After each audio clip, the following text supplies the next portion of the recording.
સીમાના ઘરે પાર્ટી ચાલી રહી હતી અને શહેરના ઘણા બધા મહેમાન આવ્યા હતા, જેમાંથી ઘણા બધા ખૂબ સમૃદ્ધ અને પ્રભાવશાળી લોકો પણ આવ્યા હતા. પાર્ટી ખૂબ મોટી અને શાનદાર હતી. બધા જ લોકો સીમાના વખાણ કરી રહ્યા હતા. ત્યારે એક વ્યક્તિ કહેવા લાગ્યો કે વાહ સીમા મેડમ, તમે તો ખૂબ સારું અરેન્જમેન્ટ કર્યું છે. ત્યારે એક લેડીઝ બોલી કે અરે પાર્ટી સીમા મેડમ આપતા હોય અને એ પાર્ટીમાં દમ ન હોય એવું ક્યારેય ન બની શકે.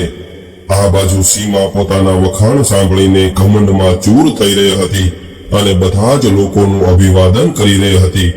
ત્યારે જ એની નજર એની સાસુ સાવિત્રીબેન પર ગઈ, જે દૂર ખૂણામાં બેસીને આ બધું જોઈ રહ્યા હતા.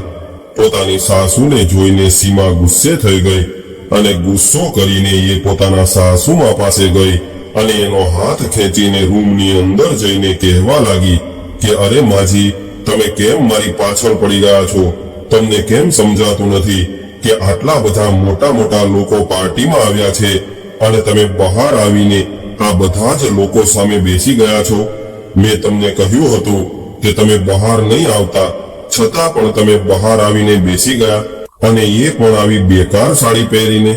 અરે તમારી તો કોઈ ઇજ્જત નથી, પરંતુ મારી આ લોકો સામે ખૂબ ઇજ્જત છે, અને મારી ઇજ્જત શા માટે માટીમાં મેળવી રહ્યા છો? એટલે માજી, મારી એક વાત કાન ખોલીને સાંભળી લ્યો કે આ બધી બેશરમી છોડી દો, નહીતર ક્યાંક બીજે જતા રહેજો. તમે તો મારા નાકમાં દમ કરી રાખ્યો છે.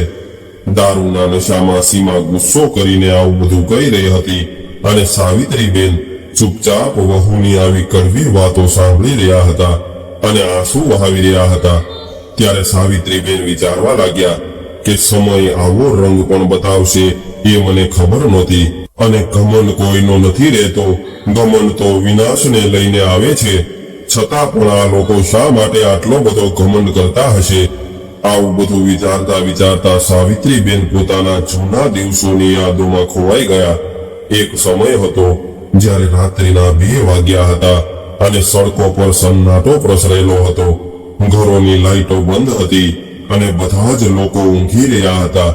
એવા સમયે 65 વર્ષના સાવિત્રીબેન રામપુરના એક નાના એવા ગામમાં ઝૂંપડી જેવા ઘરમાં સ્ટ્રીટ લાઇટની રોશનીમાં બહાર બેસીને કપડાં સીવી રહ્યા હતા. સાવિત્રીબેનની વૃદ્ધ આંખોમાં ઊંઘ હતી. એના હાથ પણ હવે થાકી ગયા હતા, પરંતુ એને આ બધું કરવું પડે એમ હતું. જોકે થોડી વાર બાદ ઊંઘ એના ઉપર હાવી થવા લાગી, એટલે એ ત્યાંથી ઊભા થઈને પોતાની આંખો પર પાણી છાંટવા લાગ્યા. આ જોઈને એની વહુ સીમા, જે સાવિત્રીબેનની પાસે બેસીને વાંચી રહી હતી, એણે એવું કહ્યું કે માજી, તમે થોડી વાર આરામ કરી લ્યો. હું ક્યારની જોઈ રહી છું કે તમને ઊંઘ આવી રહી છે, છતાં પણ તમે કામ કરી રહ્યા છો. ત્યારે સાવિત્રીબેને એવું કહ્યું કે અરે નહીં વહુ, મને ઊંઘ નથી આવી રહી, કેમ કે મારે આ કામ કાલે સવાર સુધીમાં ખતમ કરવાનું છે. એટલે તું ચિંતા ન કરતી અને તું તારો અભ્યાસ કર. તારી પરીક્ષા નજીક આવી રહી છે, એટલે પરીક્ષાની તૈયારી સારી રીતે કરવી પડશે. ત્યારે સીમાએ કહ્યું કે હા માજી, તૈયારી તો કરી રહી છું. હવે જોઈએ છીએ કે પરીક્ષાનું રિઝલ્ટ કેવું આવે છે, અને આમ પણ મેં તો નક્કી કરી લીધું છે. એટલે તરત જ સાવિત્રીબેન કહેવા લાગ્યા કે તે શું નક્કી કરી લીધું છે? ત્યારે સીમાએ એવું કહ્યું કે એ જ કે કદાચ આ વખતે મારું સિલેક્શન નહીં થાય તો હું આગળ પરીક્ષા નહીં આપું અને તમારા કામમાં મદદ કરાવીશ. વહુની આવી વાત સાંભળીને સાવિત્રીબેને વહુના મોં પર આંગળી રાખી અને કહેવા લાગ્યા કે વહુ, એવું ભૂલથી પણ નહીં બોલતી કે આ વખતે તારું સિલેક્શન નહીં થાય. અરે શા માટે તું પાસ નહીં થાય? આ વખતે તો તું જરૂર પાસ થઈશ. અરે તું તો આટલી બધી મહેનત કરે છે, અને મહેનત કરવા વાળાની ક્યારેય હાર નથી હોતી. સાવિત્રીબેન પોતાની વહુ સીમાને સગી માની જેમ પ્રેમ કરતી હતી. 1 વર્ષ પહેલાની વાત છે, જ્યારે સીમા એના પતિ રવિ અને સાવિત્રીબેન સાથે ટ્રેનમાં બેસીને કોઈ સંબંધીના લગ્નમાં જઈ રહી હતી. ત્યારે સીમા કહેવા લાગી કે કદાચ અગાઉથી રિઝર્વેશન ન મળ્યું હોત તો ખૂબ મુસીબત થઈ જાત. એટલે સાવિત્રીબેને કહ્યું કે વહુ, હવે તો રિઝર્વેશન મળી ગયું છે, એટલે તું ચિંતા શા માટે કરે છે?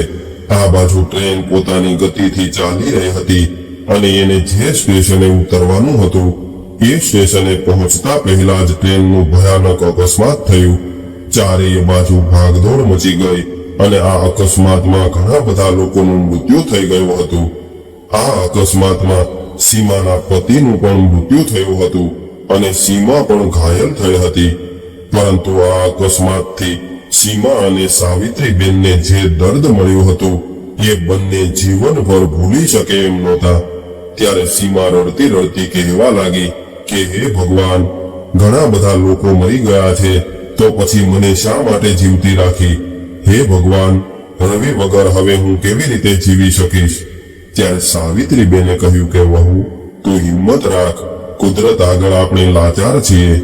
પોતાના એકના એક દીકરાનું આવી રીતે મૃત્યુ થવાથી સાવિત્રીબેન પણ ભાંગી પડ્યા હતા અને હવે તો સીમાને પણ જીવવાની કોઈ ઈચ્છા નહોતી. પરંતુ બંને શું કરી શકે, કેમ કે જીવન હજુ બાકી હતું, એ તો જીવવું જ પડે. ત્યારે સાવિત્રીબેન કહેવા લાગ્યા કે વહુ, તને ખબર છે કે જીવનનું સત્ય શું છે? જીવન ક્યારેય રોકાતું નથી અને જ્યાં સુધી આપણે સંસારમાં રહીશું ત્યાં સુધી જીવવું જ પડશે. ત્યારે સીમાએ કહ્યું કે માજી, આપણે કેવી રીતે જીવશું? આપણો સહારો તો જતો રહ્યો છે અને હવે આપણે જીવીને શું કરશું? ત્યારે સાવિત્રીબેને કહ્યું કે વહુ, રવિ આપણને આવી રીતે છોડીને જતો રહ્યો છે એ તો ખૂબ પીડાદાયક છે, છતાં પણ આપણે જીવવું જ પડશે. કેમ કે રવિની આત્મા આપણને દુઃખી થતા જોશે તો એ પણ દુઃખી થશે, એટલે એના માટે આપણે જીવવું પડશે. ત્યારે સીમાએ કહ્યું કે માજી, પરંતુ આપણે આપણું ઘર હવે કેવી રીતે ચલાવી શકશું? પહેલા તો રવિની કમાણીથી આપણું ઘર ચાલતું હતું, હવે આપણું ઘર ચલાવવા માટે પૈસા ક્યાંથી આવશે? આપણે આપણા ઘરનું ભાડું કેવી રીતે ભરી શકશું? ત્યારે સાવિત્રીબેને કહ્યું કે વહુ, તારા લગ્ન બાદ તારો અભ્યાસ અધૂરો રહી ગયો હતો, એટલે તું હવે તારો અભ્યાસ પૂરો કર અને ખૂબ ભણી ગણીને તું તારું મુકામ હાંસલ કર અને જ્યાં સુધી ઘર ચલાવવાની વાત છે તો એ હું સંભાળી લઈશ. કેમ કે રવિ જ્યારે 6 વર્ષનો હતો ત્યારે જ એના પિતા ગુજરી ગયા હતા, પરંતુ મેં ત્યારે પણ હિંમત નહોતી હારી અને ખૂબ મહેનત કરીને રવિને મોટો કર્યો હતો. ત્યારે પણ મેં સિલાઈનું કામ શરૂ કર્યું અને સિલાઈ કામ કરીને જ રવિને ભણાવ્યો હતો. તો પછી આજે ફરીવાર હું સિલાઈ કામ કરીને મારી વહુને ભણાવીશ. ત્યારે સીમાએ કહ્યું કે માજી, શું એ સારું લાગશે કે તમે આ ઉંમરે મારા માટે કામ કરશો? નહીં માજી, મારે નથી ભણવું. હવે સિલાઈનું કામ હું કરીશ અને ઘર પણ હું સંભાળીશ. ત્યારે સાવિત્રીબેને કહ્યું કે નહીં વહુ, હજુ સુધી હું એટલી વૃદ્ધ નથી થઈ કે હું કોઈ કામ ન કરી શકું. હજુ પણ મારી અંદર એટલી હિંમત છે કે હું બધું જ સંભાળી શકું છું. હું તારું અને મારું બંનેનું ધ્યાન રાખી શકું છું. તું બસ મન લગાવીને તારો અભ્યાસ પૂરો કર અને નોકરીની તૈયારી કર. ત્યારબાદ સાવિત્રીબેન સિલાઈનું કામ કરવા લાગ્યા અને સીમાએ પોતાનો અધૂરો રહેલો અભ્યાસ પૂર્ણ કરવાનું શરૂ કર્યું. હવે સીમાની કોલેજની ફી, એના ચોપડા અને ઘરનો ખર્ચો ચલાવવાનું આ બધું જ સાવિત્રીબેનના ખભા પર આવ્યું હતું. એટલા માટે એ ખૂબ મહેનત કરતા હતા. ધીરે ધીરે સાવિત્રીબેનની મહેનત અને સીમાની લગ્નના કારણે સીમાએ MA ની પરીક્ષા પાસ કરી લીધી. ત્યારે સીમા કહેવા લાગી કે માજી, આ બધું તમારા આશીર્વાદના કારણે થયું છે, નહીતર હું તો હિંમત હારી ગઈ હતી. એટલે સાવિત્રીબેને કહ્યું કે અરે બેટા, મારા આશીર્વાદ તો હંમેશા તારી સાથે છે, પરંતુ મારા આશીર્વાદ કરતા પણ વધારે તારો કઠિન પરિશ્રમ રંગ લાવ્યો છે. એટલે સીમાએ કહ્યું કે કઠિન પરિશ્રમ તો તમે મારા માટે કર્યો છે. હવે અભ્યાસ પૂરો કર્યા બાદ સીમા નોકરી માટે પરીક્ષા આપવા લાગી, પરંતુ દરેક વખતે 1 અથવા 2 નંબરથી એનું સિલેક્શન થતા અટકી જતું. હવે સીમા થોડી પરેશાન અને હતાશ થઈ ગઈ હતી, એટલે એ હવે વધારે પરીક્ષા દેવા માટે તૈયાર નહોતી, કેમ કે પરીક્ષાના ફોર્મ પણ ખૂબ મોંઘા આવતા હતા. ત્યારે સાવિત્રીબેને કહ્યું કે વહુ, હું હજુ બેઠી છું તો પછી તું ચિંતા શા માટે કરે છે? તારે તો હિંમત રાખીને મંજિલ સુધી પહોંચવાનું છે. કેમ કે હિંમત હારી જવાથી આપણે ક્યારેય આપણી મંજિલ સુધી નથી પહોંચતા. આખરે સાવિત્રીબેનનો વિશ્વાસ અને સીમાની મહેનતનું ફળ થોડા સમય બાદ મળી ગયું અને સીમાનું સિલેક્શન સરકારી ઓફિસરના પદ પર થઈ ગયું. જ્યારે સીમાનું સિલેક્શન થયું ત્યારે સાવિત્રીબેન સીમાને પકડીને એટલા બધા રડ્યા કે સીમાને એવું કહેવું પડ્યું કે માજી, હવે તો આપણા દુઃખના દિવસો ખતમ થઈ ગયા છે, તમારી તપસ્યાનું ફળ તમને મળી ગયું છે, તો પછી તમારી આંખોમાં આટલા બધા આંસુ કેમ આવે છે? ત્યારે સાવિત્રીબેને કહ્યું કે બેટી, આ આંસુ તો ઘણા સમયથી મારી આંખોમાં જમા થયા હતા, એટલે આજે ખુશીના કારણે મારી આંખોમાંથી આંસુ નીકળી રહ્યા છે. આજે હું ખૂબ ખુશ થઈ છું. એ સમયે તો એવું લાગી રહ્યું હતું કે સાવિત્રીબેન અને સીમાની જિંદગીમાં બધું જ સારું થઈ ગયું છે, પરંતુ હવે એનું જીવન એક બીજો અધ્યાય લઈને સાવિત્રીબેન સામે આવવાનું હતું.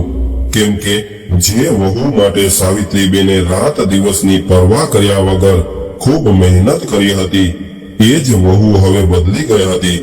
હવે એની અંદર ખૂબ ઘમંડ આવી ગયું હતું.